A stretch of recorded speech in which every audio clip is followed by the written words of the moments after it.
moving right along, our next talk is by Juntao Wang.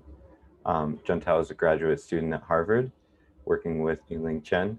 He is a BS and MS in computer science from Shanghai Jiaotong University, and he'll be talking to us about aggregation using pure prediction. Take it away. Hello, everyone. Okay. So yeah, I'm very glad to introduce our work focused aggregation for peer prediction. This is a joint work with Yang Liu and Yilin Chen. So I think Eric has already given a very good introduction about what is a focused aggregation problem. So there's a focused aggregation problem, and you may want to make a single prediction, and but you may consult about others' opinions. So now suppose you have little knowledge in the question to forecast, and there are 3 agents reporting different probabilities to you about that event. Then how would you make a final prediction? A simple solution is just taking the mean, and which is 0.3 in that case. However, if we know that the green guy is an expert forecaster, then the true probability is likely to lay on the lower side of 0.3. So several works have shown empirically that weighting more on sophisticated forecasters can improve the final forecasting accuracy. And these works focus on how to optimally weight the forecasters. And one of the work is just presented yesterday by Yale. A feature of all this work is that they all require access to the historical forecasts and the realized ground truths to identify the sophisticated forecasters and to generate the weights. And if I understand correctly, one contribution of Yale's work presented yesterday is that they require a smaller number of historical data to generate decent weight. So in this work, we ask further, can we still aggregate accurately without access to any historical data? There were several reasons to consider the forecasting setting with no historical data. First, it is very expensive to collect historical data because you need to build up a tracking system and you need to figure out the ground truths. For example, if to predict the future events, then the ground truths often take several months to resolve. And if to predict whether a social science study can be replicated or not, then you need to spend the money to try to replicate these experiments. So this is the first reason.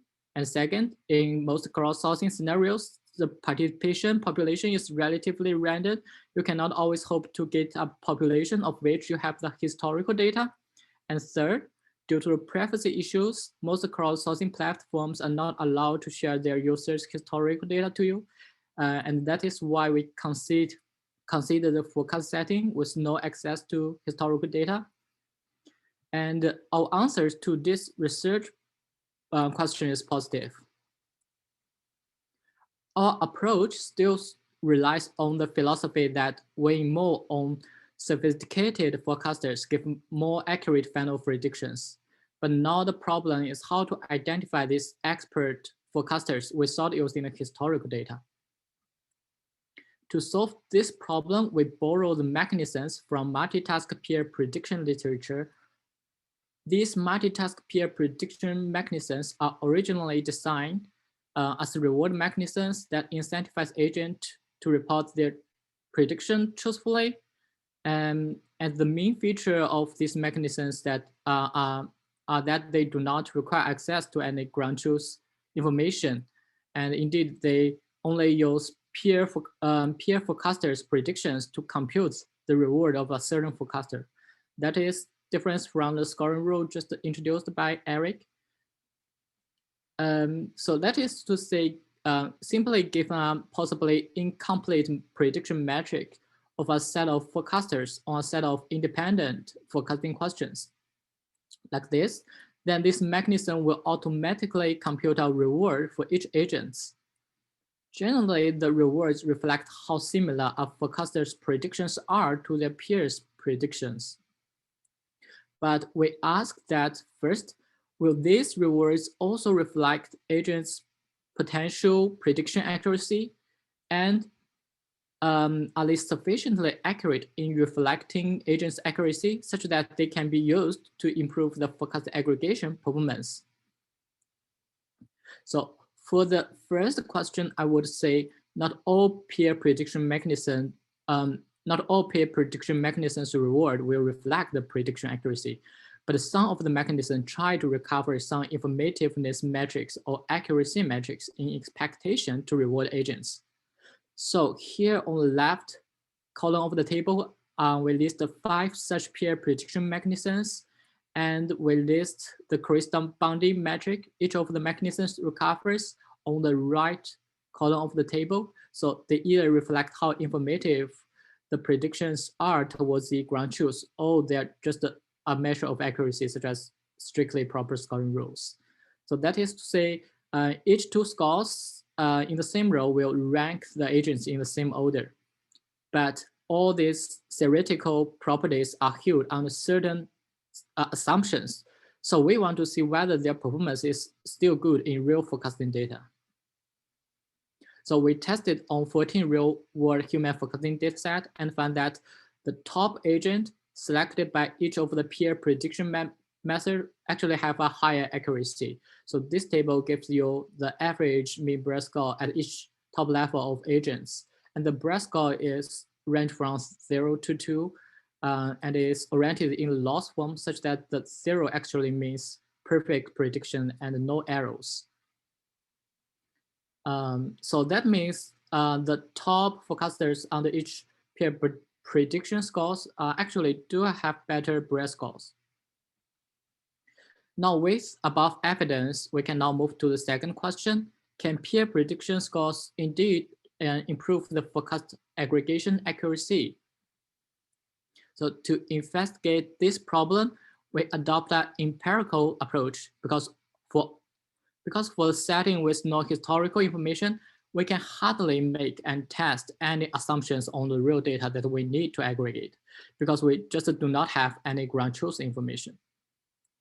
To see this point, we can first see the benchmark performance on 14 datasets we tested. We selected 4 existing aggregators as our benchmarks. First is the mean, and the second is the large mean aggregator, which is the version of mean aggregator in the log-odd space. And this aggregator extremizes the prediction of the mean aggregator. And because mean aggregator is often shown to underestimate the real probability. So this aggregator sometimes will outperform the mean aggregator. And the third is the variational inference for crowdsourcing methods. It established a probabilistic generative model on the forecasts and the ground truth, and to run the inference method to infer the ground truth probability as latent available in the system. And the last one is the minimal pivoting aggregator.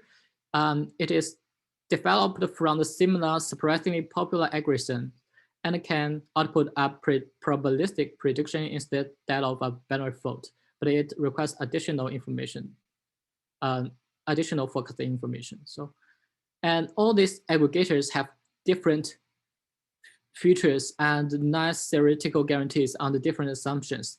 But when doing aggregation, we're unable to test whether the data satisfies these assumptions because all these assumptions involve the ground truth. So we apply them to all the datasets we have, and the result is that they have quite different performance on different datasets.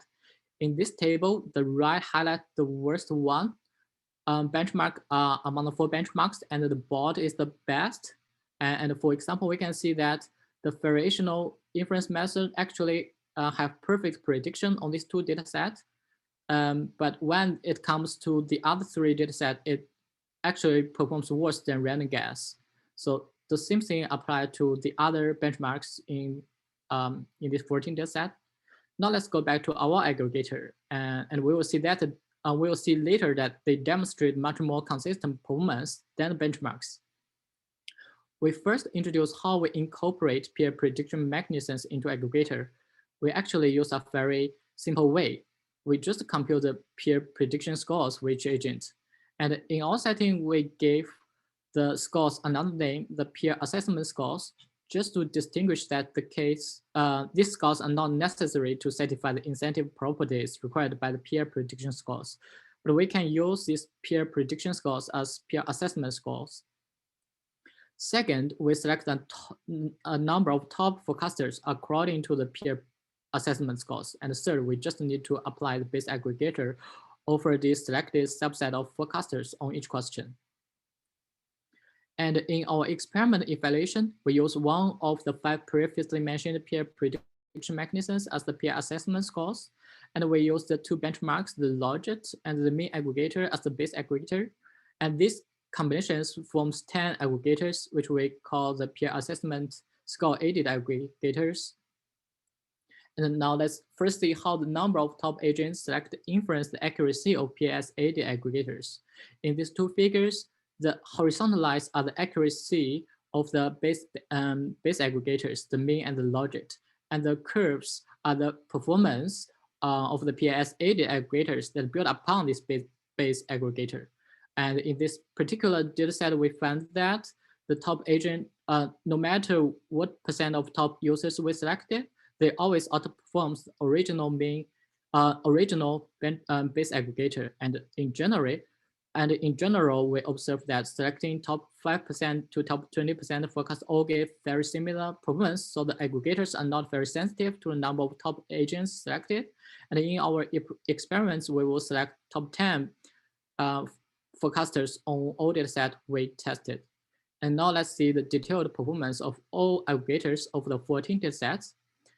This table presents the mean breadth score of each aggregator on each data set, and the green highlights the places where our PS-aided aggregators outperform all benchmarks, and the yellow highlights the places where our PS-aided aggregators rank the second best to the benchmarks, and the right highlights the worst aggregator of all aggregators. So there are 2 messages we can take from this high-level message we can take from this table. First, we can see that our mean-based PS-aided aggregators are usually the best or the second best compared to the 4 benchmarks. And on the data set H2, where they are not the second best, the gap between these scores towards the best one is very small. And the second message is that they never performs the worst than all the benchmarks. So with only 1 exception here. So, and there's another highlight point in this table. So look at these 2 data sets. There are actually huge gap between the accuracy of the variational inference aggregations and the other benchmarks. We can see that the variational inference actually made perfect prediction. And we can see that our PS-aided aggregators actually significantly reduce the gap between these benchmark aggregators we use as base aggregator towards the perfect predictions in this data set. And on this 3 data set where the variational inference method performs fully, we could see that our aggregators still have very decent performance. So last, let's see a high-level comparison. We plot the average mean breadth score of them on the 14 data set and the standard deviation of this mean breadth score of the 14 data set. We can see that the mean aggregator is actually the best benchmark among the 4 benchmarks, which actually shows that the forecast aggregation is really a challenge problem without the ground truth information, historical information, as you can hardly outperform the simple mean aggregator. And however, we found that these PS-aided aggregators has much more smaller breadth score than even the mean aggregator. And another point is that the mean-based aggregators has much smaller variance compared to the advanced logit and the variational inference benchmarks. So all these experiments suggest that peer assessment scores aided aggregators have robust performance, and they are very accurate and very stable when compared to these existing aggregators. And the last point is that, so we are thinking why it is the case. So here are our conjectures. So first, when compared to the mean and the logit aggregators, our PS-aided aggregators additionally use the cross-task information, because on each question, they use the predictions on all tasks to identify the experts. And such information has not been used by the mean and the logit aggregator. And second, when compared to the variational inference methods, our aggregators actually only use the cross-task information in picking out the experts. So if this information is wrongly used, the PS80 aggregator will likely to have the performance of selecting a random subset of agents. However, as the variational inference method uses this information to generate predictions directly, so if the assumptions they rely on does not hold, then they may get the opposite prediction. So I think in such a way, our PS80 aggregators maintain the balance between the effectiveness and the stabilities in using the cross-task information, which makes them more accurate and robust. Yeah, thanks. Thanks, Juntao. Yeah. Super interesting. We already have a couple questions. Grant asks, the multitask mechanisms that you put up require discrete inputs, but the forecasts are real valued. So how do you reconcile that? Oh, so in our experiments, we just stress the probabilities at a threshold 0.5 and use the discrete 1 and 0 as the input to this peer prediction methods. And then when we selected the experts out, then we use the probabilistic probability to take the mean or to fit into the mean of the logic aggregator.